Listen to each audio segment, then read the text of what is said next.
Bonsoir, pasteur. Pasteur Patrick, bonsoir. Bonsoir, pasteur. Aujourd'hui, nous allons aborder avec vous une série de questions qui va tourner essentiellement autour de l'évangélisation. De prime abord, la première question qui s'adresse à vous deux, qu'est-ce que l'on entend par évangélisation? C'est quoi évangéliser une personne? Pasteur Achille, on commence par vous. Merci beaucoup. Évangéliser une personne, c'est annoncer la bonne nouvelle de Jésus. Vous vous souvenez que on était des pécheurs et il y a quelqu'un qui est venu, qui est mort à la croix pour nous et qui nous a donné cette mission d'aller partout annoncer sa mort et sa résurrection. Évangéliser, c'est tout simplement annoncer cette bonne nouvelle, que Jésus-Christ est mort, mais bien plus, il est ressuscité. Il n'est pas resté dans la tombe, il est bel et bien vivant et il vit à jamais. Voilà ce que je peux dire. Je sais Pasteur, pas vous avez ajouté, Pasteur Patrick? Oui, j'aimerais aller dans le même sens que le pasteur Achille, mais tout en plaçant juste un petit mot. Comme par définition, évangéliser vient de l'évangile, qui est la bonne nouvelle. Et évangéliser, c'est cette proclamation, mais qui a pour une finalité, amener quelqu'un à recevoir Jésus-Christ, amener quelqu'un à entrer, à vivre cette bonne nouvelle dans sa vie. Et voilà ma petite contribution. Merci beaucoup. Pourquoi vous dites que c'est une bonne nouvelle? En quoi est-ce qu'elle est une bonne nouvelle? Quand je vais voir quelqu'un, je lui dis, je viens t'annoncer la bonne nouvelle. C'est quoi la bonne nouvelle? C'est quoi? En quoi est-ce qu'elle est nouvelle et qu'elle est bonne? Évangile, c'est une expression qu'on utilisait dans la culture grecque. C'est plus une expression militaire politique, dans le sens quand une armée allait en guerre et que l'on attendait le résultat ou on attendait ce qui allait se passer. Et le messager qui venait apporter la nouvelle au peuple que nous avons remporté la victoire, nous avions réussi. Ce message-là, c'est ce qu'on a appelé évangile. Et pour nous, nous disons l'évangile, c'est la bonne nouvelle parce que l'homme était séparé de Dieu, l'homme était sous l'emprise du diable, l'homme était sous l'emprise de forces maléfiques et ne sachant pas quoi faire, et il fallait que quelqu'un aille à Golgotha, mener le combat, remporter la victoire et la victoire de la délivrance de l'humanité face au péché. Et c'est comme ça, nous l'appelons le message de la croix, de la victoire de la croix, nous l'appelons bonne nouvelle parce qu'elle est cette nouvelle dont l'homme a besoin et c'est le message qu'il faut pour que l'homme sorte de cette situation misérable du péché, de la malédiction et que sais-je encore. Donc l'évangile est vraiment cette bonne nouvelle. Pasteur Achille, complétez. Elle est bonne parce que nous étions dans les ténèbres. Elle est bonne parce que nous vivions dans le péché. Elle est bonne cette nouvelle parce qu'elle nous a trouvés dans une situation difficile, dans une situation où l'homme était incapable de se sauver par lui-même. Et Jésus est venu, il nous a donné la vie, il est mort pour nous, il est ressuscité pour nous et nous a donné cette nouvelle il nous a donné cette espérance d'une nouvelle vie. Cette espérance que demain, les choses peuvent changer. Cette espérance que demain, ce que j'étais hier, ça peut changer. Vous savez, parfois quand nous vivons, quand nous sommes dans les ténèbres, quand nous sommes dans les mal, quand nous sommes dans les péchés, parfois on ne réalise pas qu'il y a une espérance. Parfois on ne réalise pas cela. Alors, Jésus nous a donné cette bonne nouvelle. qu'il y a possibilité d'un changement, qu'il y a possibilité de sortir des ténèbres et d'arriver à la lumière. C'est comme ça qu'elle est bonne. Et nous avons ce devoir d'aller annoncer cette bonne nouvelle. Pasteur, il y a un mot que vous venez d'utiliser là qui m'a intrigué. Vous dites un devoir. Pourquoi c'est un devoir d'annoncer cette nouvelle-là? La nouvelle, elle est bonne pour moi, je la garde pour moi. Pourquoi est-ce que je suis dans l'obligation vraiment de pouvoir le dire à mon voisin, de pouvoir me le dire à ma famille? C'est ma bonne nouvelle à moi. Oui, elle est bonne, cette nouvelle, mais cette nouvelle, nous ne pouvons pas la garder pour nous-mêmes, parce que nous ne sommes pas les seuls à être pécheurs. Il y a autour de nous, il y a dans nos maisons, il y a là où nous travaillons, il y a là où nous étudions, il y a des frères et sœurs qui étaient comme nous. J'étais un blasphémateur, j'étais un pécheur, mais quelqu'un est venu, il m'a annoncé cette bonne nouvelle, je cru à cette bonne nouvelle et j'ai été sauvé. Mais je ne peux pas oublier que tout autour de moi, dans ma maison, dans ma famille, il y a des gens qui étaient comme moi. Et c'est pour moi une nécessité d'aller aussi sauver ces gens-là. Parce que cette bonne nouvelle ne doit pas rester mienne. Je dois la partager parce que beaucoup aujourd'hui sont dans le péché. Beaucoup aujourd'hui sont perdus. Nous avons des gens qui sont perdus et nous ne pouvons pas les laisser dans cet état.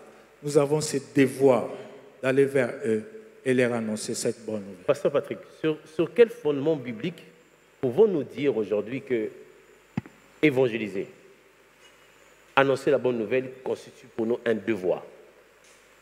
Merci beaucoup. J'aimerais commencer avec l'histoire des lépreux. Les lépreux se sont dit, si nous restons dans la ville, nous allons mourir. Allons dans les cas de Syriens et peut-être qu'on nous donnera la vie. On nous laissera la vie. Ils sont arrivés au camp, ils trouvèrent que le camp était vide, alors qu'ils avaient faim. Ils ont trouvé à manger, ils ont trouvé des richesses, ils ont trouvé beaucoup de choses. Et ils se réjouissaient. Mais à un certain moment, ils se sont dit, dans la ville, il y a la famine, les gens se meurent, ça sera un péché pour nous, Amen. Ça serait méchant pour nous Amen. si nous mangeons alors que nos frères mourraient, si nous sommes enrichis alors que nos frères sont appauvris. Et ils ont dit, lèvons-nous, allons apporter la bonne nouvelle. Okay. C'est la même chose. J'ai reçu la bonne nouvelle, j'ai été sauvé, j'ai été délivré, mais je sors d'une famille, je sors d'un environnement, j'ai des amis, alors je ne peux pas garder cela pour moi-même. Je dois aller partager. C'est ainsi que le Seigneur nous dit dans Matthieu 28, à partir du verset 16, il dit, allez partout dans le monde. Faire de toutes les nations les disciples. Celui qui rencontre la bonne nouvelle, celui qui expérimente la bonne nouvelle est obligé, parce que cette bonne nouvelle en soi est une responsabilité. Parce que la bonne nouvelle elle-même nous demande d'aller partout dans notre milieu et aller même au-delà de notre environnement, partager, faire de nos amis les disciples du Seigneur. De la même manière, nous sommes devenus disciples, c'est à nous d'aller vers les amis, d'aller vers le membre de famille, d'aller vers nos collègues, d'aller vers même les nations, parler de Jésus, afin qu'ils deviennent comme nous. Les lépreux ont dit, nous voulons que nos miens participent à cette bonne nouvelle, à cette joie, à cette délivrance. De même, en tant qu'enfants de Dieu, parce que nous sommes sauvés, parce que nous sommes bénis, parce que nous sommes guéris, nous avons plus qu'une obligation d'aller partager cette bonne nouvelle. Et Pasteur Achille a ajouté par rapport à cela?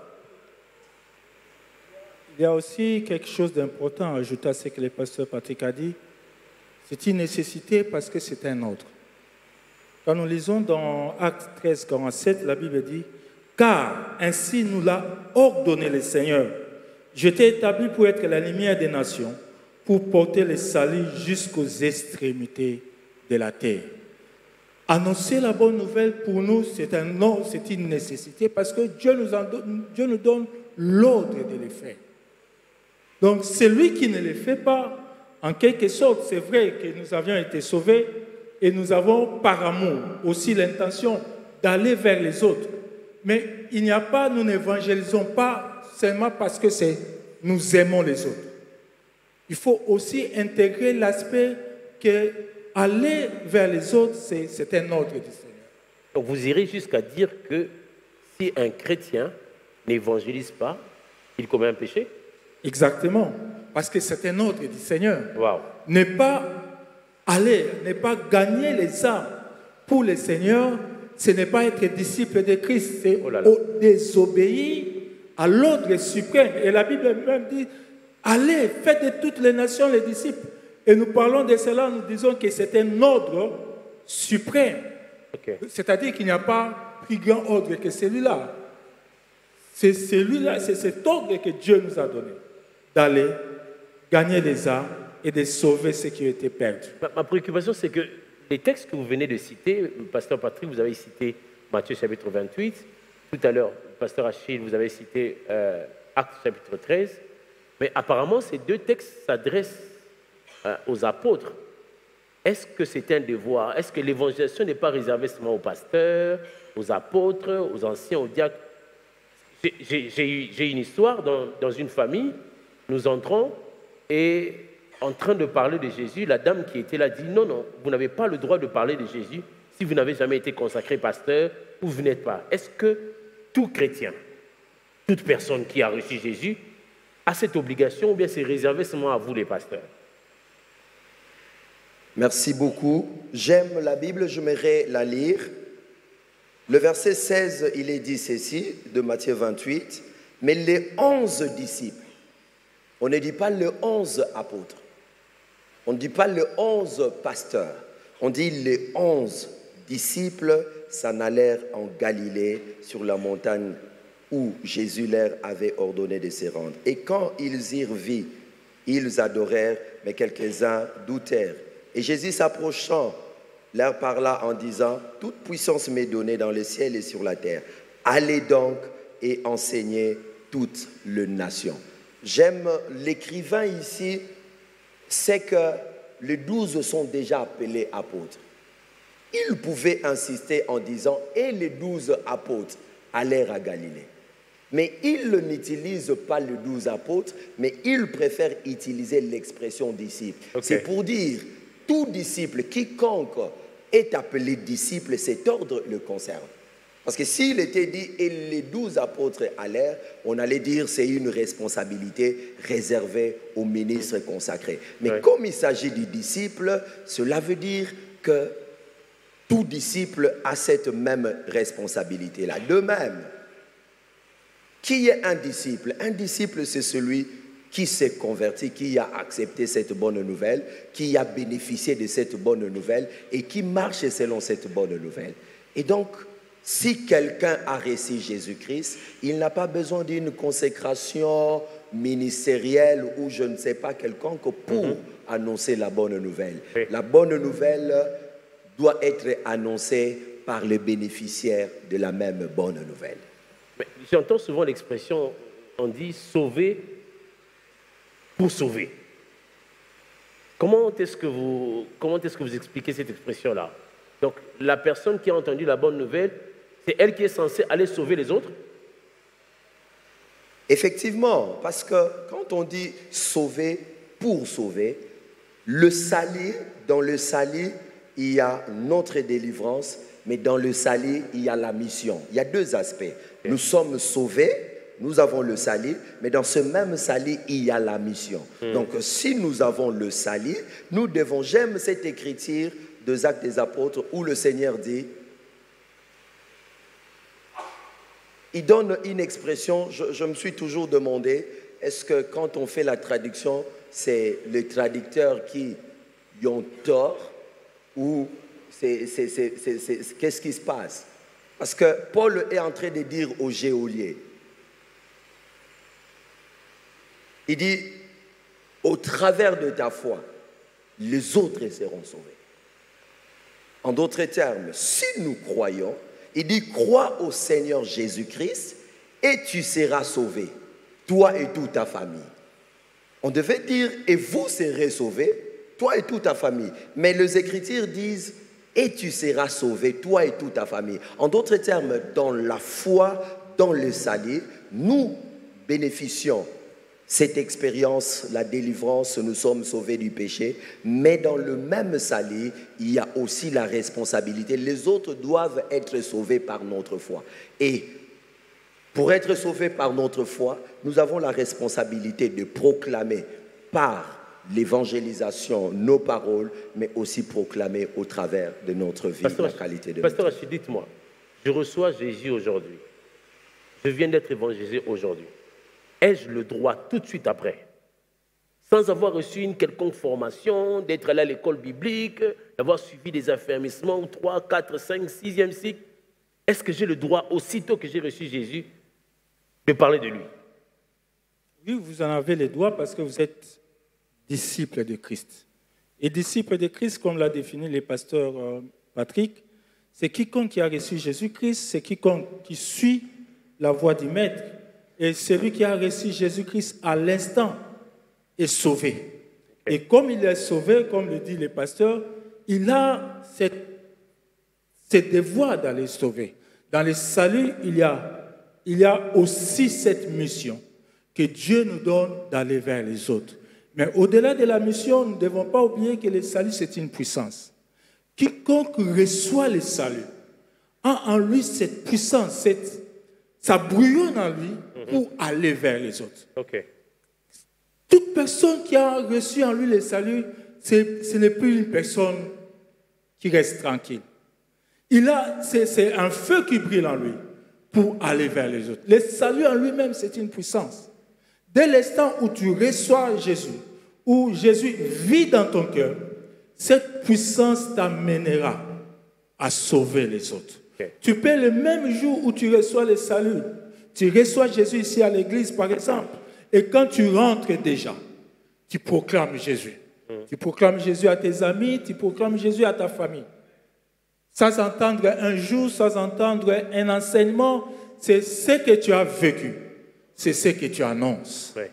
J'étais pécheur et je suis devenu chrétien. Alors, est-ce qu'on peut acclamer le Seigneur pour cela? Pasteur, oui, j'aimerais ajouter quelque chose.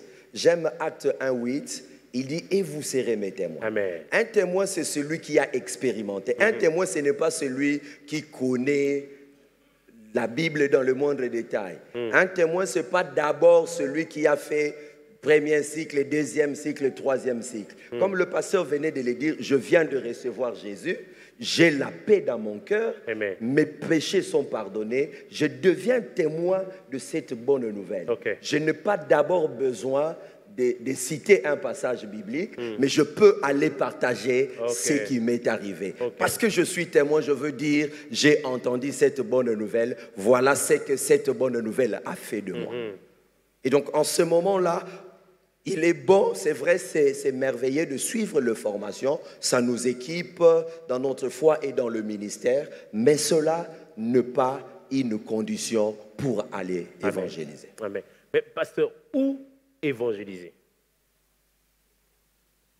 Où évangéliser? J'aime Acte 1:8, il nous dépeint la Samarie, Jérusalem, Samarie, les extrémités de la terre et même Judée. Jérusalem, c'est notre milieu de chaque jour. Okay. Où évangéliser? Dans notre Jérusalem, à la maison, dans notre milieu, la famille, les amis les plus proches. Où évangéliser? En Samarie, la tribu, les cousins, le frère, la famille éloignée, les connaissances éloignées, les collègues. Où évangéliser? En Judée. Où évangéliser? Les extrémités de la terre. Donc, partout où les disciples se trouvent, cela son champ. S'il est à l'étranger, il est dans les nations, il doit témoigner. S'il est au bureau, il doit témoigner. S'il est à l'avenue, au quartier, il doit témoigner. Donc, partout où il est, parce que il est devenu, quand il reçoit Jésus, il reçoit le Saint-Esprit, il devient un temple ambulant. Et partout où il est témoin. Oui, pasteur. Où évangéliser, c'est partout où il y a des non-chrétiens. Okay. Où évangéliser, c'est partout où il y a des pécheurs. Où évangéliser, c'est partout où on peut trouver quelqu'un qui n'a pas connu Jésus. Donc, la Bible parle de Jérusalem, parle de la Judée, parle de la Samarie, jusqu'aux extrémités de la terre. Mais partout où on rencontre un païen, je peux évangéliser. Je peux sortir de mon église, sur la rue, je rencontre un non-chrétien. J'ai ce devoir-là de lui apporter la parole. Donc là, comme le dit le pasteur, nous sommes des temples ambulants. Nous y allons et là où nous rencontrons quelqu'un qui n'a pas la vie de Jésus, nous lui amenons cette vie-là. Amen. Amen. Amen. Pasteur, est-ce qu'il y a une différence entre le fait d'amener quelqu'un à l'église et le fait de l'évangéliser? Est-ce que quand j'amène quelqu'un, je demande à mon frère, à ma soeur ou bien à mon collègue de travail, viens prier avec nous. Est-ce que c'est aussi de l'évangélisation? Pasteur Achille. Ça, c'est quelque chose que nous devons voir beaucoup, ou plutôt revoir beaucoup dans l'Église. C'est vrai que ça peut être considéré, le pasteur Patrick pourra me compléter, ça peut être considéré comme une sorte d'évangélisation, dans le sens où on amène la personne à l'Église pour écouter la parole. Mais le plus grand problème, c'est que nous n'allons pas vers les autres pour parler de l'Église. Nous adressons aux païens pour partager le nom de Jésus. Nous gagnons quelqu'un à Christ. Aujourd'hui, c'est une faiblesse pour nous chrétiens quand nous sommes dehors par faiblesse. Au lieu d'amener la bonne nouvelle de Jésus, nous appelons les gens à venir à l'église. Ça, c'est une faiblesse. Oh. C'est une faiblesse des chrétiens aujourd'hui. Ah bon? Parce qu'ils se disant incapables d'annoncer la bonne nouvelle, il peut se dire, bon, je l'invite quand même à l'église. Comme ça, le pasteur Joe pourra lui annoncer la bonne Mais nouvelle. le travail du pasteur, ça consiste à annoncer. Moi, je l'amène simplement là, comme ça, le pasteur le prêche. Vous pensez pas Les que pasteurs et la personne sont tous des disciples de Christ, OK. capables d'annoncer cette bonne nouvelle. Parce que Dieu nous envoie vers les païens pour leur annoncer la bonne nouvelle. Et nous amenons, comme le dit la Bible, nous amenons ces païens convertis à l'Église. Et aujourd'hui, malheureusement, par cette faiblesse, nous amenons les païens à l'Église. Parce que nous n'arrivons pas à apporter cette bonne nouvelle aux païens. Pasteur, vous avez à compléter? Pas vraiment, mais comme le pasteur vient de le dire, c'est vraiment une faiblesse de l'Église aujourd'hui. Et le pasteur et le membre, tous nous sommes disciples de Jésus-Christ. Et nous rendrons des comptes de la même manière, d'abord en tant que disciples. C'est vrai que le pasteur rendra aussi le compte par rapport à la bergerie, mais en tant que disciples, nous rendrons compte de la même manière. Et tous ensemble, nous avons cette responsabilité de parler du Seigneur. L'Église, la Bible dit, ceux qui croyaient étaient baptisés et Dieu les a ajoutés dans l'Église. Amen. Le schéma, c'est celui-là. L'Église, c'est pour ceux qui y ont cru. Mais la faiblesse se veut, comme le pasteur a dit, bon, nous n'arrivons pas à accomplir notre mission parce que nous sommes des missionnaires, mais nous disons, bon, au lieu de croiser les mains, comme je ne sais pas accomplir ma mission, je contourne, j'amène à l'église. Et ça, c'est une bonne chose. Nous encourageons, mais dans la pensée de Dieu, évangéliser, ce n'est pas d'abord inviter quelqu'un à l'église. Évangéliser, c'est parler de Christ. Et ce n'est pas compliqué. Quelquefois, nous avons peur pour rien. Je vais vous poser à tous deux indistinctement des questions un peu indiscrètes. Dites-moi, pasteur Achille, pasteur Patrick, comment vous, personnellement, avez-vous reçu Christ dans votre vie? Est-ce qu'en 5 minutes, chacun de vous, 5 minutes maximum, peut nous donner sa rencontre avec le Seigneur? Comment est-ce qu'il a été évangélisé? Comment est-ce que vous avez été gagné à Jésus? Ah, ça c'est un témoignage. En fait, j'ai connu le Seigneur par un frère. Par un frère avec qui on a grandi ensemble que je connaissais païen. Et en fait, quand on était dans le monde, je me disais que du point de vue moral, j'étais mieux que ce frère-là. Parce qu'on se connaissait dans le monde, on savait qui était qui. Après un temps, on s'est perdu un peu connaissance et quand on s'est revus, il a commencé à me parler de l'Église de la Trinité. Il avait cette faiblesse. Il ne me parlait pas directement de Jésus, mais il me parlait de l'Église de la Trinité. Oh, moi, je pars à l'Église, il faut venir. Alors, je lui promettais que j'allais venir à l'Église. Et j'ai terminé mes études universitaires, je crois, à l'époque. Oui, j'ai terminé déjà mes études. Alors, un jour, alors que j'étais chez lui, il m'a dit une phrase banale. Parfois, quand je réfléchis, je me dis, mais comment est-ce que j'ai été gagné par cette phrase-là? Il m'a dit, écoute Achille, tu vois, toi, tu es là, tu vas bientôt terminer tes études, tu es en deuxième licence, c'était comment on appelle ça encore? Pas le premier tour, la deuxième session. Alors, tu vas bientôt terminer tes études. Mais il y a des gens plus intelligents que toi qui, aujourd'hui, sont à la maison, qui n'ont pas les graduats, qui n'ont rien, seulement parce qu'ils n'ont pas de moyens. Ce bout de phrase je ne sais pas comment, m'a travaillé l'esprit. M'a beaucoup travaillé l'esprit. Et m'a amené, je lui ai dit, bon, je vais venir à l'église. Et je suis venu à l'église quand l'église descendait ici à Guiguiné. Il y avait une campagne. Oui. Alors, je suis venu, je participais. Quand je suis venu, c'est le papa, l'ancien Jean Lagrasse qui prêchait. Et en prêchant, il a parlé, c'est comme s'il parlait de ma vie. Il a fait l'appel, je suis venu, j'ai accepté Jésus. Et en rentrant, il y a une voix intérieure qui me disait, tu es devenu enfant de Dieu. Amen. J'ai eu peur. J'ai eu peur.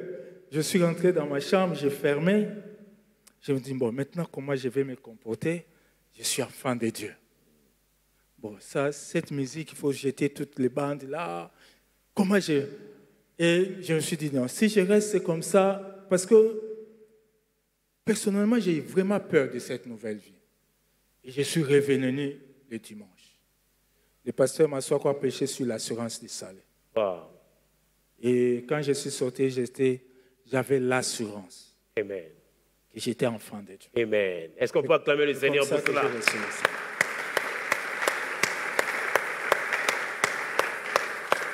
Amen.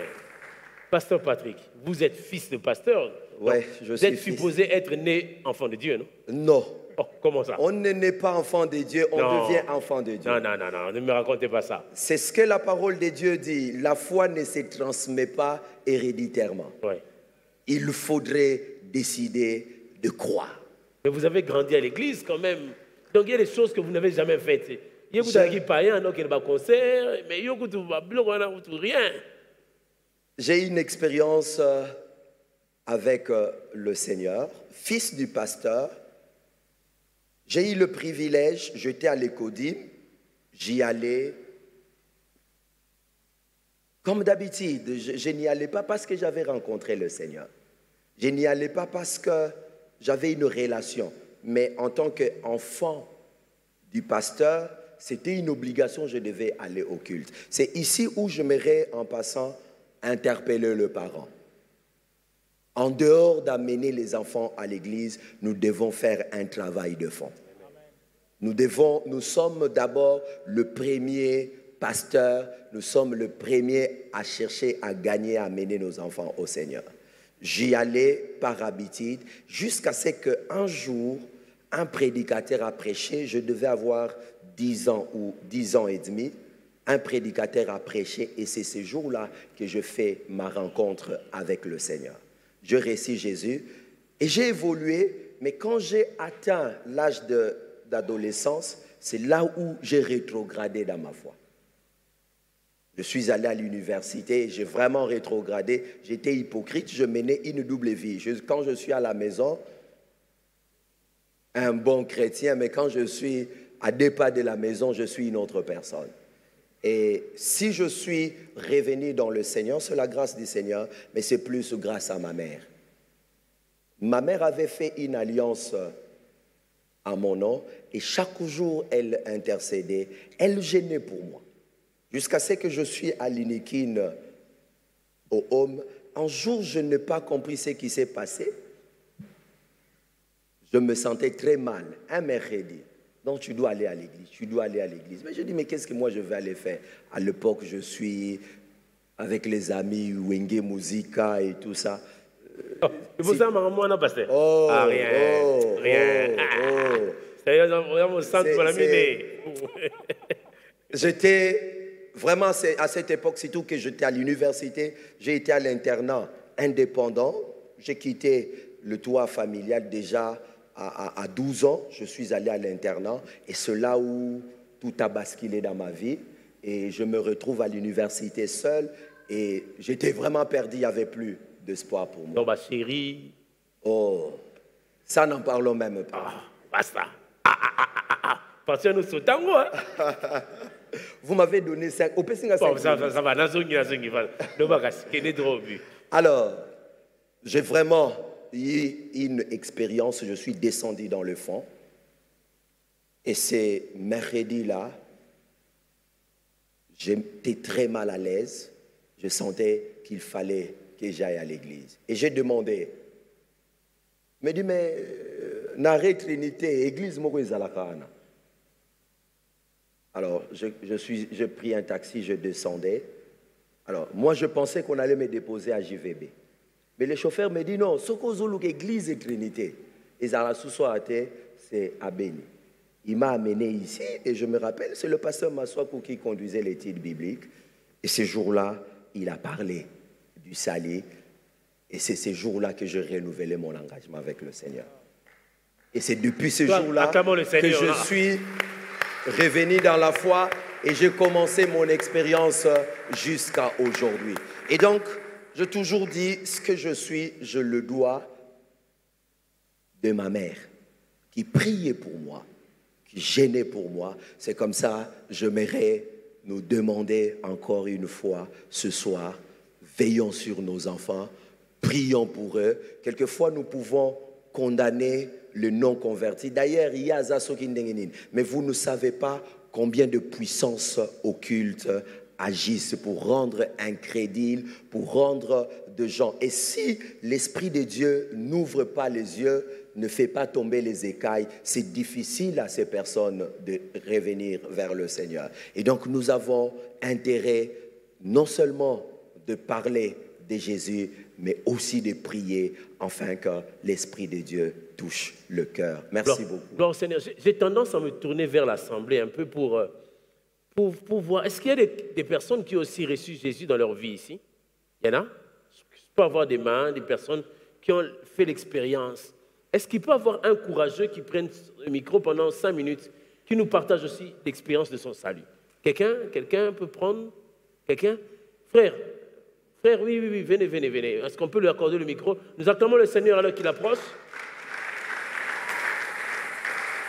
Papa Boud, en 5 minutes, dites-nous comment vous avez rencontré le Seigneur. Ok, merci, pasteur. Je vais parler pour quelques minutes. Je suis né dans une famille, oui, je m'appelle le frère Arombal. Je suis né dans une famille chrétienne. Nous sommes des assemblées de Dieu, KDC en bref on appelle. Au fait, lorsque j'étais à l'âge de l'école primaire, j'aimais trop prier. À cet âge-là, 8 ans, j'ai reçu Christ par le canal de ma mère. Ma mère m'a mené plus auprès de pasteur. Quand elle voit un pasteur qui prêche, elle m'amène pour dire que cet enfant, je vous donne comme l'offrande dans sa vie, dans ma vie. Qu'il puisse être l'offrande. Là, c'était trop petit. Mais lorsque je suis arrivé à l'âge de 8 ans, c'est à ce moment-là, j'ai reçu Christ. Après quelques temps, j'ai commencé à évoluer. Ce que je n'ai jamais oublié, le jour où j'ai quitté la famille pour aller au collège, là où j'étudiais à l'internat, en plein 12 heures, il n'y avait personne dans la maison. J'étais entré dans la chambre parce qu'on m'envoyait pour aller étudier chez les catholiques.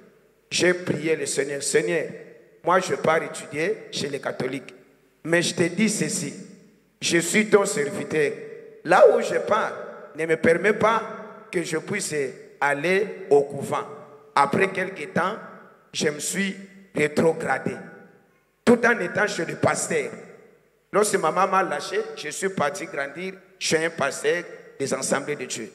Je me suis rétrogradé, j'ai commencé de suivre n'importe quoi, tout consort. Mais j'ai réalisé encore la présence de Christ au moment où j'ai échoué. Je me croyais être intelligent, dire non, à l'âge de 18 ans, j'ai reçu encore Christ et j'ai commencé de suivre Jésus-Christ.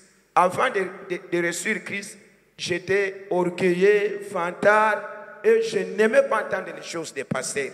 Je voyais comme une aventure. Mais lorsque j'ai échoué les diplômes, lorsque j'ai échoué à l'Exeter, à ce moment-là, j'ai compris qui est Jésus-Christ et j'ai commencé à prier.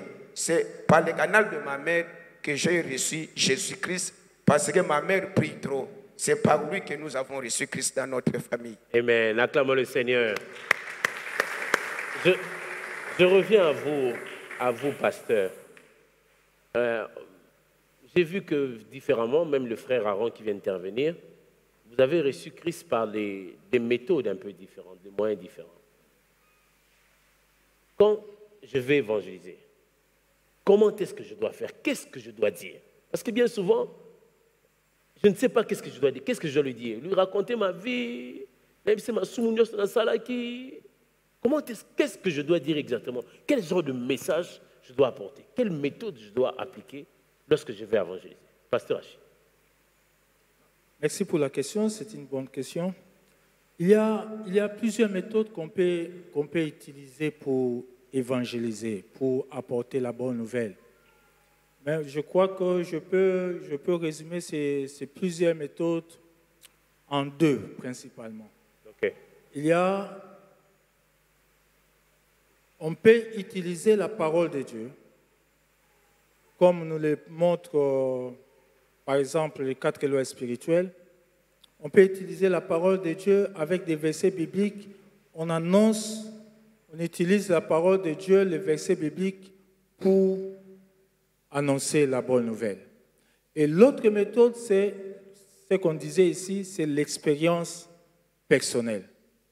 Mais dans ces deux méthodes, ce qui est important à retenir quand nous descendons sur le terrain, quand nous voulons évangéliser, vous allez remarquer que les méthodes d'évangélisation ne commencent pas par condamner ceux qui sont perdus. Il n'y a aucune méthode d'évangélisation qui nous amène à condamner quand on est devant quelqu'un. Non. Dans toutes ces méthodes, on commence d'abord à présenter l'amour de Jésus. L'amour de Jésus pour les pécheurs.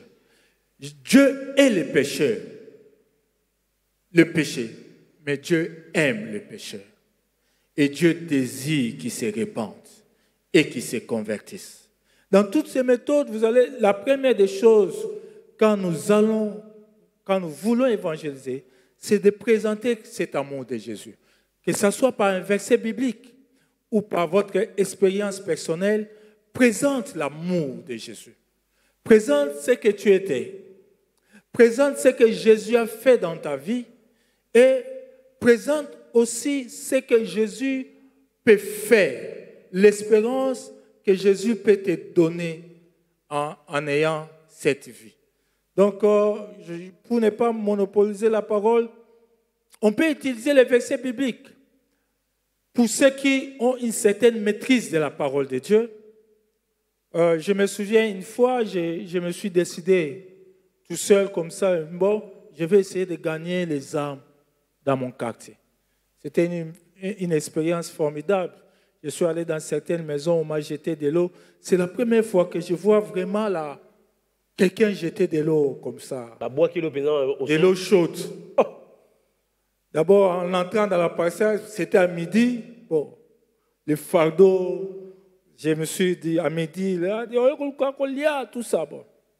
On est parti, on a annoncé. Vous savez, le bien, j'ai dit quand même une phrase, et bien après, des années après, j'ai vu cette famille venir ici à l'église.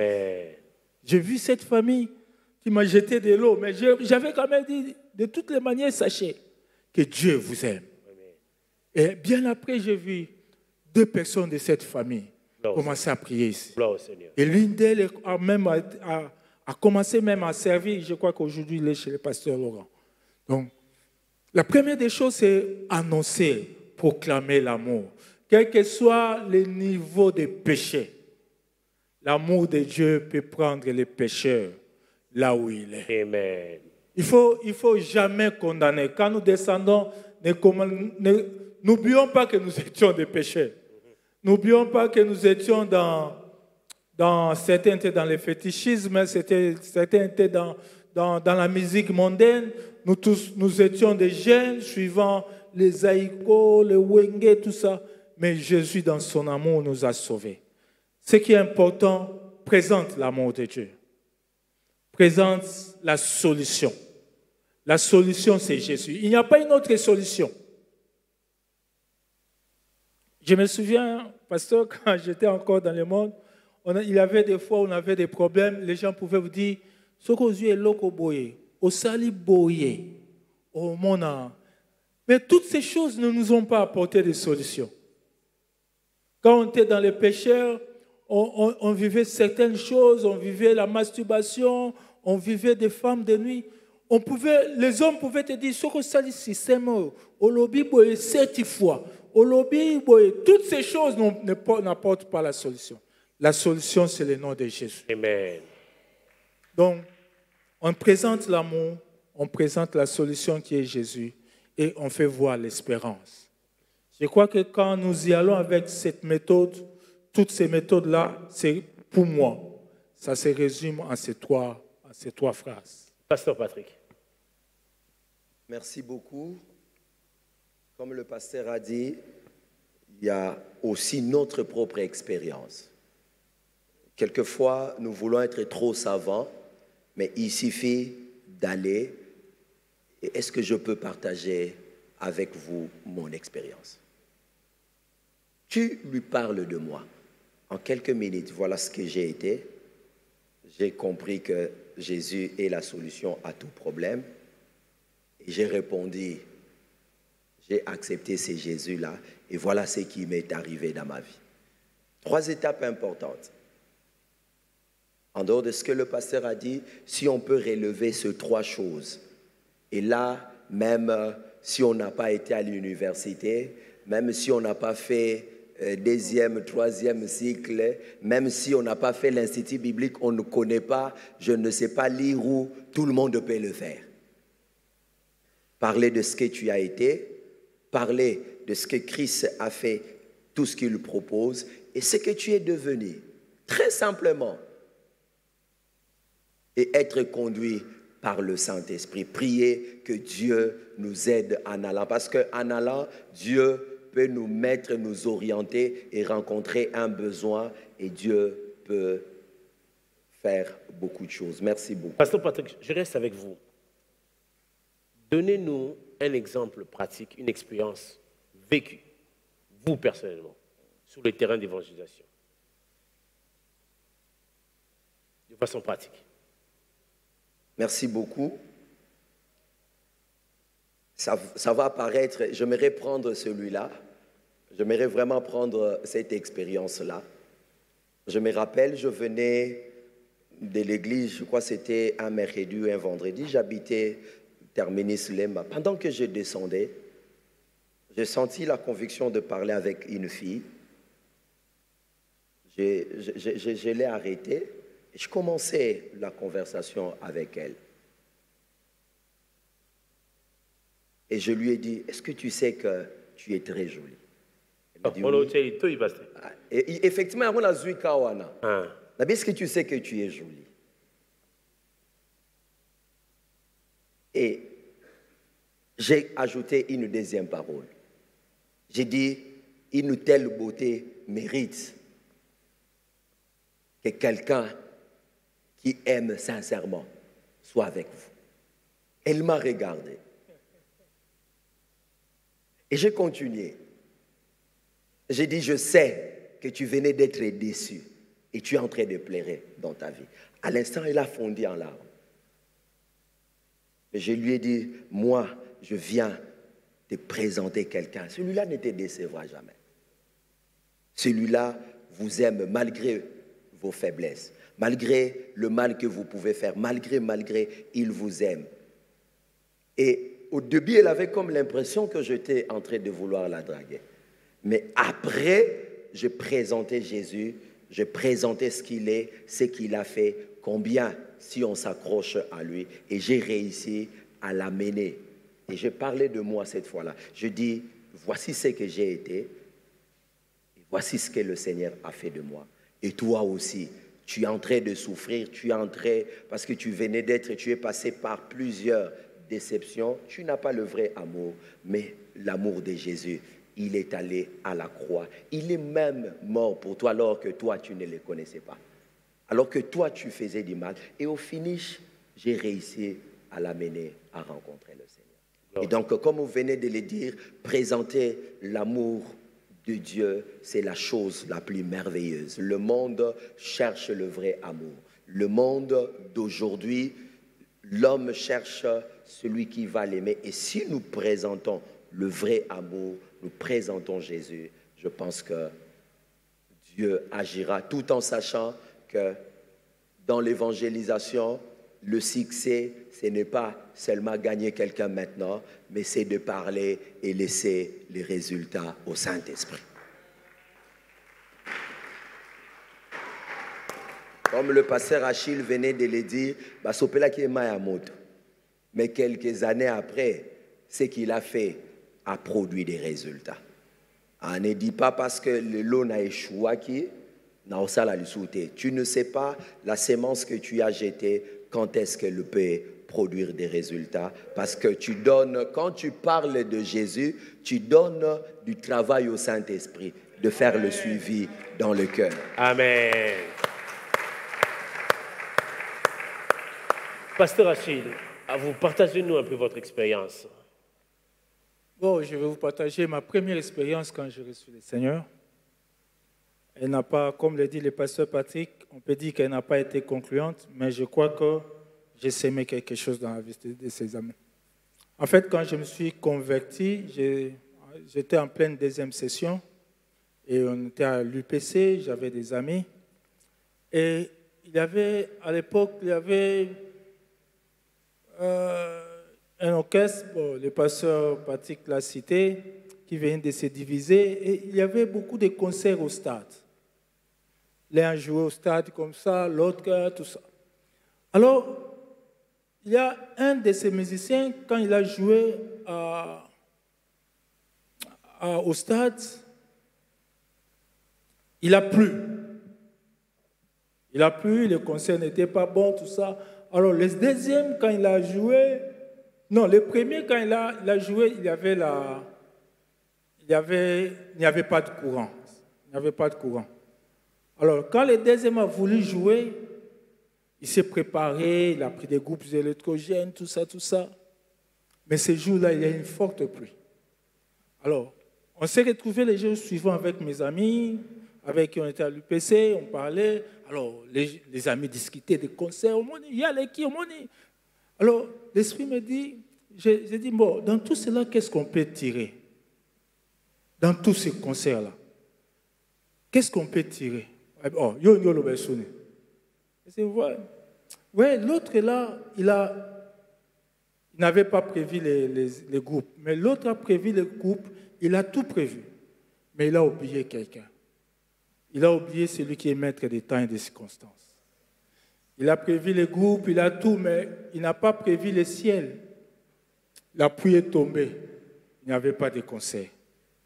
Et je leur ai dit, tout ce qu'on peut faire, quand on ne prévoit pas Dieu, il n'y a point d'assurance.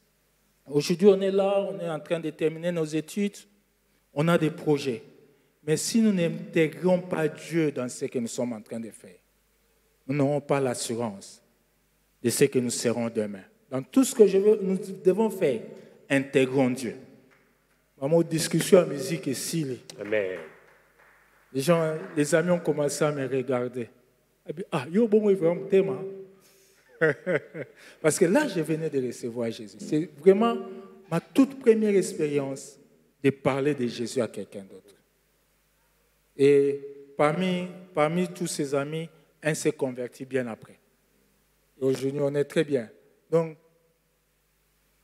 il y a plusieurs expériences, mais je préfère ces témoignages-là parce que c'est ma toute première expérience. Pasteur, on va faire une expérience, nous aussi. On va faire une simulation, si vous le permettez. Je vais appeler Papa Junior. Est-ce que tu veux venir? Lui, aujourd'hui, il va faire le païen. Papa Junior, venez un peu. Il va faire le païen. Pasteur Patrick va faire l'évangéliste. Comment est-ce que vous l'abordez? Bon, Junior, ça moi fier, hein? On est fier. On ça la on doit Sarah. Ça on mandambo. Si quoi, Pasteur Patrick a évangélisé. Pasteur Patrick. Ah, ndeko boni.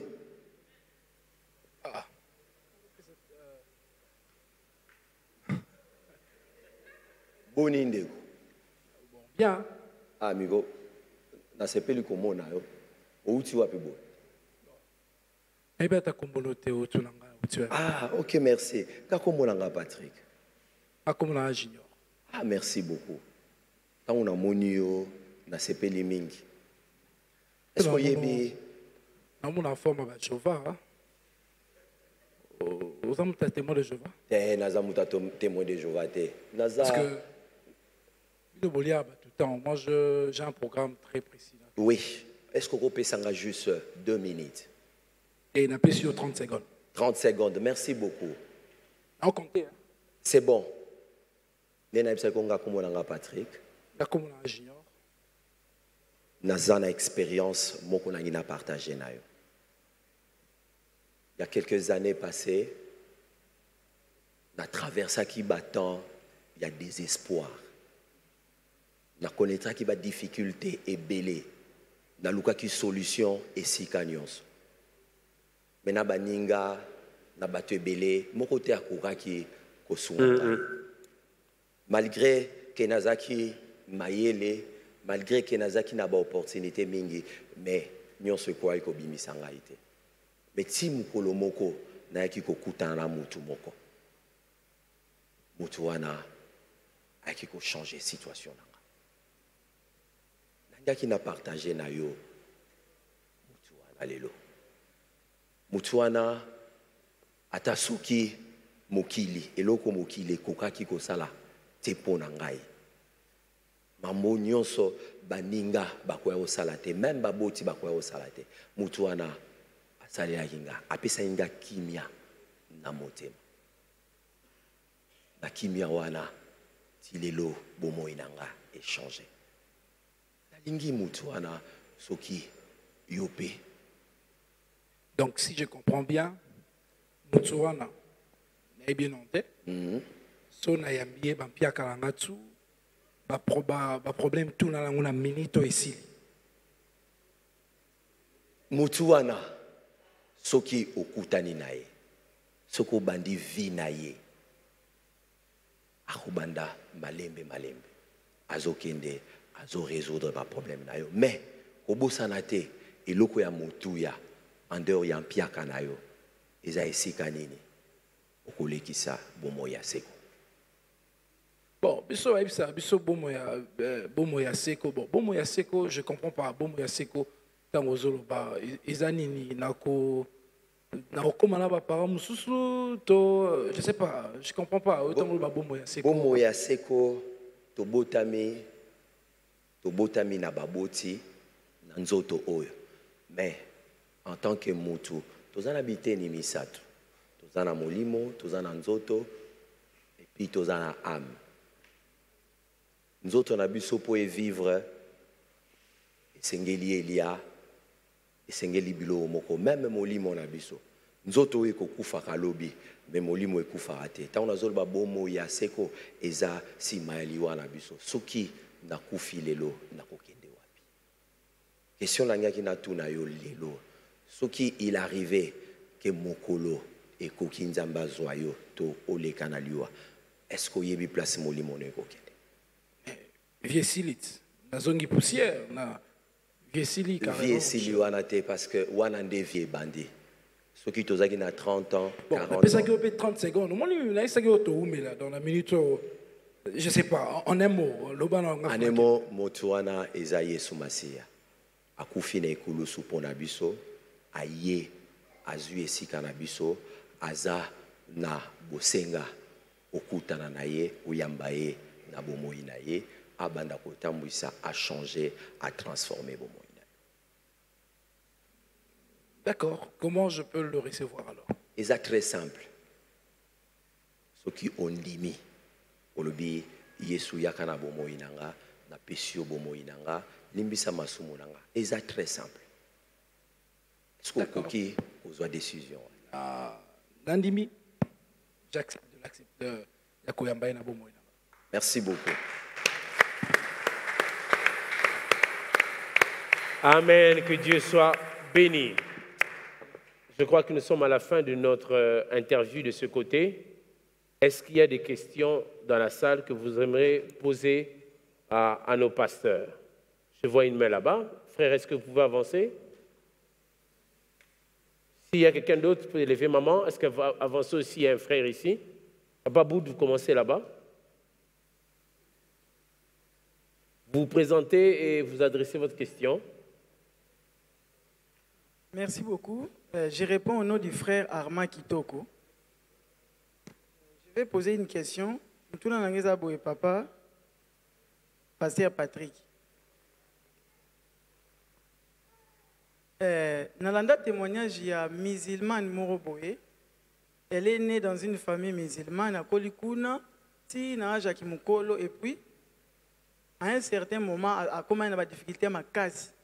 Pendant qu'elle a des difficultés, elle ne pouvait plus rester musulmane. À Tikaki. Tant que comme dans la période de Ramadan, elle a prié, mais elle commençait à prier avec sincérité. Pour naïe, Allah, il est le vrai Dieu. On dit qu'on s'embelle, le moro boye tellement que il moura comprendre était événement où ça la met l'épaule en fait. Lumière moro bimi et puis avec rebond la mutema, il a le un témoignage on a qui avec Jésus de mutaki et puis va échanger à la fin avec comme chrétienne. Et maintenant qu'il a réfléchir beaucoup sur l'évangélisation dans le sens souvent nous disons même dans la Bible. Ce qui moutou, pour moutou yamba Yesu, il faut que prédicateur base à la bataille évangile. Maintenant, est-ce que c'est possible? Parce que nous croyons tous ici que la Bible est la parole de Dieu. Et en tant que telle, elle est investie de l'autorité divine. Est-ce que moutou à cause de la dépôt bota matikala oyoka jamais évangile? Maintenant, il y a moko azui juste curiosité autant la Bible. Comme autant la Bible, comme autant la Bible avec sincérité, comme autant la Bible. Est-ce que koki ko amener la conversion? Si oui, qu'allons-nous dire de Paul? Non? Quiconque invoquera le nom du Seigneur sera sauvé. Comment invoquerons celui dont on n'a pas entendu parler? Et comment entendrons-nous parler de quelqu'un s'il n'y a personne qui parle? Et comment y aura-t-il des prédicateurs s'ils ne sont pas envoyés? Donc, échelon en agnon pour la paix par rapport à la prédication. Donc, comprendre que c'est possible de la Bible avec sincérité. Merci beaucoup. Très, très, très bonne question. Nous devons savoir, dans le salut, il y a la part de Dieu et la part de l'homme. Il y a la responsabilité de Dieu et la responsabilité de l'homme.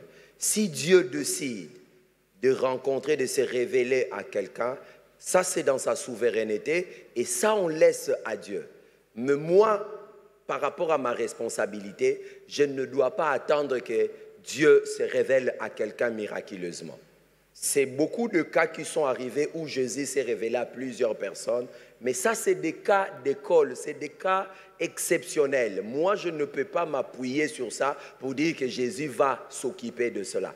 Parce que Jésus m'a envoyé, ma responsabilité est d'aller partout prêcher. Si Jésus choisit dans sa souveraineté de se révéler particulièrement à quelqu'un, ça c'est la responsabilité de Jésus, mais moi j'accomplis ma responsabilité. Deuxièmement, par rapport à la Bible, oui, comme le pasteur Achille l'a dit, l'évangile est une puissance. La Bible est une puissance. Si quelqu'un la lisait et que l'Esprit de Dieu décidait au travers cette écriture d'amener la personne à saisir, à comprendre et se convertir, c'est une conversion authentique. Mais moi, je n'attendrai pas, je ne prierai pas que le Seigneur touche les gens au travers de la Bible. Parce que combien de personnes ont des Bibles? Combien de personnes lisent la Bible? Mais moi, ma responsabilité, chaque jour, est d'aller vers eux. Donc, ne démissionnons pas en disant que Jésus va s'occuper d'eux. Amen. Mais accomplissons notre mission, notre responsabilité qui consiste à aller. J'ai toujours dit, si je ne prêche pas, si je n'évangélise pas, c'est que cette personne ne sera pas sauvée. Si nous avons une telle perception, nous avançons et nous verrons Dieu sauver l'humanité, bien que lui-même peut utiliser ses propres méthodes. Merci beaucoup. Amen. Il y a fait une main là-bas.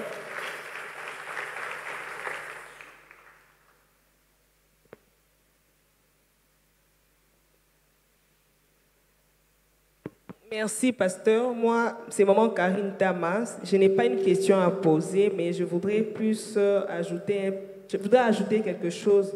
Je bénis le Seigneur pour cette opportunité. Ce que je voudrais ajouter, c'est que j'ai aimé ce que le pasteur a dit, la faiblesse que nous avons, nous, évangélistes, nous, église de réveil. Parce que moi, cette expérience ou cette conclusion m'est venue, parce que souvent quand nous allons au travail, quand je vais au travail le matin, nous prenons le bus des Andes. Et souvent, c'est chaque matin qu'il y a des jeunes gens, des hommes qui prêchent, soi-disant évangéliser, mais qui en vrai, ils sont en train d'extorquer. Bon, excusez-moi le mot. Vous voyez quelqu'un qui parle de la puissance de Dieu et puis après, non, il fait un appel, Église des Aboyeto Somba, et puis il fait sortir les photos des orphelins, orphelins, et puis d'autres même, ils arrivent à menacer, dans des gens qui prêchent non la vraie doctrine. Mais nous qui avons la vraie doctrine, puis sur la Trinité, j'ai toujours dit aux gens, nous ne savons pas la grâce que nous avons de fréquenter cette église. Ce n'est pas parce que je suis de la Trinité. Mais moi, je n'ai pas connu la Trinité, je n'ai pas connu le Seigneur ici. Je suis venue ici par le mariage. J'ai connu le Seigneur avant. Mais quand je vois ma vie spirituelle, de là où j'étais, là où j'ai reçu le Seigneur Jésus, et d'où je suis ici, il y a une grande différence. J'ai grandi spirituellement ici par des enseignements, des affermissements. Il y a tout ici pour grandir. Donc c'est une interpellation pour nous qui connaissons Jésus, qui connaissons la vraie doctrine d'évangéliser, de sortir du système. C'est-à-dire que quand on n'est pas du dev, on n'évangélise pas. Ou soit nous sommes des dévistes, nous n'attendons que le dimanche à la réunion du dev. Alors qu'il y a le vrai évangile, on dit la vraie ou bien le vrai évangile? Évangile. L'évangile. Alors qu'il y a le vrai évangile que lorsque nous annonçons, les gens sont guéris. Moi, je peux vous partager une expérience. Une fois, à force de voir cette fausse doctrine, en toi, ça m'a bouleversé. Je me suis dit, Seigneur, donne-moi la force. Et depuis un certain temps, je le fais. Je partage l'évangile à tous mes voisins. Le matin, quand je sors, je prie Dieu, Seigneur, à toute personne qui s'assera à côté de moi. Et souvent, moi, j'utilise les 4 lois spirituelles. Je commence directement, connaissez-vous les 4 lois? Bonjour, connaissez-vous? Comme les gens ne sont pas habitués à ces titres, les gens sont étonnés. Et ça, Nini, je commence à partager. Et une fois, j'ai partagé avec quelqu'un. Or, les bus, je ne sais pas par quel mécanisme, mais les gens étaient curieux. Et quelqu'un m'a dit, maman, volume. Alors, je vous assure, j'ai tremblé d'une façon. Tout le monde était maintenant curieux. Maman, volume. Je me suis dit, bon, tiens. Et j'ai pris le courage, j'ai prié le Saint-Esprit, j'ai annoncé l'évangile et vous ne pouvez pas savoir combien d'amens j'avais reçus. Et depuis ce jour-là, je vous dis, ce n'est pas pour me vanter, je n'ai jamais eu une opposition. Sauf une fois, quelqu'un, Branhamister, il n'est pas parmi la femme des prêchés. Mais toutes les fois où j'annonce l'évangile, les gens, maman, Nzamba Pambola. Donc je me dis, c'est tellement facile de voir, je ne sais pas comment dire, c'est tellement facile. Et puis les gens sont étonnés de voir une femme prêcher. Donc par curiosité, les gens se tournent et vous regardent. Et vous prêchez, les gens vous disent merci, maman Nzamba Pambola. Et maman prie à Kawa, puis j'ai dit non, ce n'est pas l'église qui prêche. Donc je ne suis pas venu me vanter, mais c'est pour nous stimuler, nous qui connaissons le vrai Jésus, nous qui sommes enseignés, nous qui sommes bien nourris ici à la Trinité, de pouvoir exploiter notre richesse spirituelle. Parce que franchement, nous sommes riches spirituellement. Amen. Amen. Vous avez une question là? Moi, c'est le frère Bernard Kambale. Et ma question, je voudrais aller peut-être dans les mêmes cheminements avec maman qui venait de parler. Et dans les transports en commun, dans les bus, quand quelqu'un s'élève, on sait là où il va finir parce qu'après, il va sortir les photos, il va demander de l'argent. Alors, je voudrais poser la question pour essayer de changer cette façon de faire et qu'on est vraiment poussé par le Saint-Esprit pour évangéliser. Est-ce que c'est permis? On peut se dire, par exemple, que non, et moi, je vais payer les tickets de tout le monde ici. Comme ça, tu te lèves, tu commences à prêcher. Est-ce que c'est une méthode qui est valorisée par Dieu? Est-ce que ce n'est pas une corruption, acheter d'abord les gens? Ou bien c'est normal, on peut le faire, vous payez les tickets de tout le monde, vous levez et vous commencez à prêcher? Corruption morale, pasteur. Ou corrompre, madame, voter. Je dirais non, ce n'est pas une corruption, parce que Jésus, dans son ministère, il est arrivé, il avait une campagne d'évangélisation, mais il a nourri les gens. Le miracle de Jean 6, la multiplication du pain, il avait réuni les gens et il les a nourris. Est-ce que le fait qu'il les a nourris, c'est une corruption morale? Je ne pense pas. Mais nous devons savoir, même dans l'évangélisation, il est autorisé d'utiliser les appâts. Nous avons notre papa ici qui a toujours témoigné qu'il s'est converti grâce à la nourriture. Grâce à la nourriture. Est-ce que c'était une corruption morale? Non, celui-là a fait pour amener quelqu'un. Nous sommes appelés à partager l'amour de Dieu. Et moi, je pense que si on peut faire, on peut appliquer cette stratégie. Vous savez, quand quelqu'un se lève dans le bis, tout le monde se dit déjà à Oyoma Bonza. Mais si tu dis déjà, bon, Boza combien on a foutu les billets et je vous prêche l'évangile, les gens vont donner beaucoup de considération à ce que tu vas dire. Parce que là, ils savent que tu ne le fais pas pour les Mabonza. Je me rappelle, à l'époque, à un certain moment, j'étais au Dev. Nous sommes allés prêcher au marché de Ngaba. Mais il y avait l'habitude, Boyembi, Botei. Et puis après, jusqu'à ce que le prédicateur a aussi la émoko. Pourquoi? Parce qu'on évitait que Batouba qui s'apagne. Et nous devons travailler à cela. Nous prêchons la bonne nouvelle, évitons d'utiliser cette méthode-là parce que ça nous discrédite. Donc, moi je dirais que c'est un moyen, c'est un appât, c'est une stratégie dans l'évangélisation. Et je laisse la parole au pasteur Achille. D'ailleurs, pour moi, ce serait une bonne stratégie. Vous savez, s'il y a des faux aujourd'hui, c'est parce que, comme le disait maman, nous les vrais, nous ne levons pas. Nous, quand nous sommes dans le bus, nous ne prêchons pas. Nous laissons ceux-là que nous traitons faux prêcher l'évangile. Alors, quand vous voulez prêcher l'évangile, il ne faut pas avoir de restrictions. Utilisez les moyens que Dieu vous donne pour prêcher l'évangile. Vous savez, aujourd'hui, il y a vers l'Afrique du Nord, là, aujourd'hui, on gagne beaucoup de musulmans au Seigneur. Pourquoi? On utilise la part sociale. De la même manière que les musulmans ont gagné les chrétiens, en utilisant les sociales. Aujourd'hui, je suivais dernièrement sur TV5 un imam converti au christianisme qui est devenu pasteur, qui gagne des musulmans en utilisant le pain, en utilisant les sociales. Ce que Dieu te donne comme moyen, tu peux l'utiliser pour gagner. Et l'évangile de Christ n'est pas moins prêché pour cela. Amen. utilise ça, ce sera une bonne chose, comme l'a dit le pasteur. Je vous paye les transports et je vous prêche la parole. Il y aura un peu plus de considération. Il ne nous reste plus qu'à vous dire merci pour nous avoir suivis et nous allons demander au pasteur de bien vouloir conduire un temps de prière pour que nous puissions prier. On va prier notamment pour notre campagne de demain, que Dieu nous arme, afin que lorsque nous descendons sur le terrain, que les âmes se convertissent. Mais aussi, j'aimerais que nous puissions prier pour nous-mêmes, afin que nous puissions vraiment être des témoins véritables partout où nous sommes. Pasteur, je vous invite à conduire la prière. Amen. Vous savez, le pasteur Patrick disait, nous témoignons, nous annonçons la bonne nouvelle, mais nous laissons les résultats au Saint-Esprit. C'est-à-dire, dans ce que nous faisons, dans les témoignages, dans l'évangélisation, il y a une personne qui nous conduit dans l'évangélisation. Il y a une personne qui met en nous les mots. Il y a une personne qui met en nous des paroles. Il y a une personne qui met en nous des convictions. Et il y a une personne qui est capable de convaincre le cœur. Cette personne-là, c'est le Saint-Esprit. Amen. Et nous voulons, alors que nous nous préparons pour demain, nous voulons que nous puissions être remplis du Saint-Esprit. Que le Saint-Esprit inonde nos vies, que le Saint-Esprit remplisse nos cœurs, que le Saint-Esprit soit avec nous, que le Saint-Esprit utilise nos mains, utilise nos bouches, que dans tout ce que nous allons faire, que toute la gloire revienne à Jésus. Nous ne voulons pas que la gloire revienne à un homme, mais que la gloire revienne à Jésus. La Bible dit que lui, quand il viendra, il me glorifiera. Si nous pouvons nous mettre debout, bien-aimés dans le Seigneur, si nous pouvons nous mettre debout et chacun de nous recommander sous la main puissante de l'Esprit.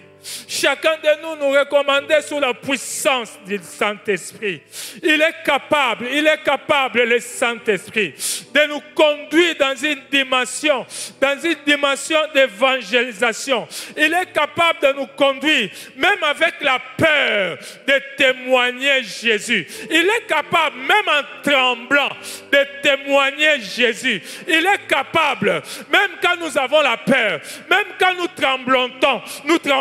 Il est capable de nous donner la force de témoigner, d'évangéliser. Je te prie, bien-aimé, alors que tu es là, de te recommander sous la main puissante du Saint-Esprit. Lui seul te donnera la force. Lui seul pourra enlever la honte que tu peux avoir. Parce que la honte peut être un frein pour l'évangélisation. La honte peut être un frein. Demande au Saint-Esprit de tes capacités. Demande au Saint-Esprit de te rendre fort. Demande au Saint-Esprit de te rendre puissant. Même quand tu auras la peur, même quand tu auras tremblé. Le Paul pouvait dire qu'il annonçait la parole au milieu des chrétiens dans un temps de tremblement. Donc quand Paul annonçait l'évangile aux Corinthiens, il tremblait. Quelle que soit la peur, n'arrête pas. Cela ne doit pas t'empêcher d'annoncer la parole du Seigneur. Alléluia, alléluia. Le Saint-Esprit est là. Le Saint-Esprit est là. Alléluia. L'Esprit de feu. L'Esprit de feu. L'Esprit qui nous remplit. L'Esprit qui nous donne la force. L'Esprit qui met en nous les paroles. L'Esprit qui met en nous les mots. Yendeke baba kosheke baba. Yaka baba. Saint-Esprit, Saint-Esprit, Saint-Esprit, alléluia, glorifie Jésus, glorifie Jésus, glorifie Jésus, équipe chacun de nous, équipe-nous Seigneur, alléluia. Les bien-aimés qui sont là présents et ceux qui ne sont pas là, qui viendront demain. Père, nous te prions de nous équiper. Nous te prions de nous équiper, de nous donner cette force, de nous donner cette audace de descendre dans la rue. Alléluia, alléluia. Présente-toi, bien-aimé. Présente-toi et prends un engagement pour demain. Présente-toi et prends un engagement pour demain. un engagement d'évangélisation, un engagement de témoignage. Yoko baba baba baba baba baba. Yoko baba kosheke baba. Saint-Esprit, il est là, il est là. Il est là, il est là pour t'équiper. Il est là pour t'équiper. Il est là pour te rendre fort. Il est là pour te donner le mot. Yoko baba baba baba. Alléluia. Alléluia. Parle au Seigneur. Prends un rendez-vous avec Dieu demain. Fixe un rendez-vous avec Dieu demain. Dis au Seigneur, Seigneur, demain je serai là. Je prends un rendez-vous avec toi pour demain. Je prends un rendez-vous avec toi pour demain.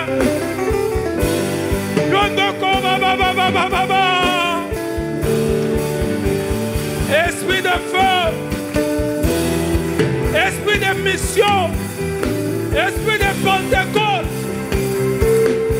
Alléluia, remplis le cœur. Alléluia, chacun, baba, baba, baba, baba. Que l'Esprit de Dieu te saisisse maintenant. Que l'Esprit de Dieu t'environne maintenant. Que tu sois comme une flamme de feu. Que ton cœur bouillonne, bouillonne. Du désir d'aller témoigner Jésus. Alléluia. Alléluia, alléluia, alléluia. Oui, Seigneur, nous sommes là pour toi.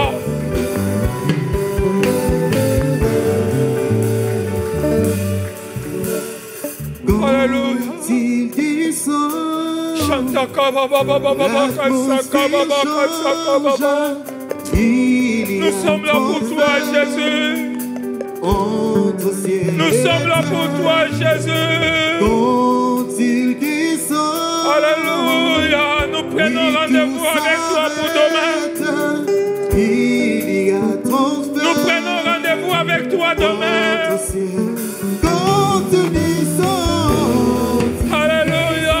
Alléluia. Alléluia. Alléluia. Kaba baba kosoko baba. Oh Jésus. Oh Jésus. L'atmosphère chante. Alléluia. Il y a transfert entre ciel et terre. Je vais inviter le pasteur Patrick qui va prier pour toute l'église.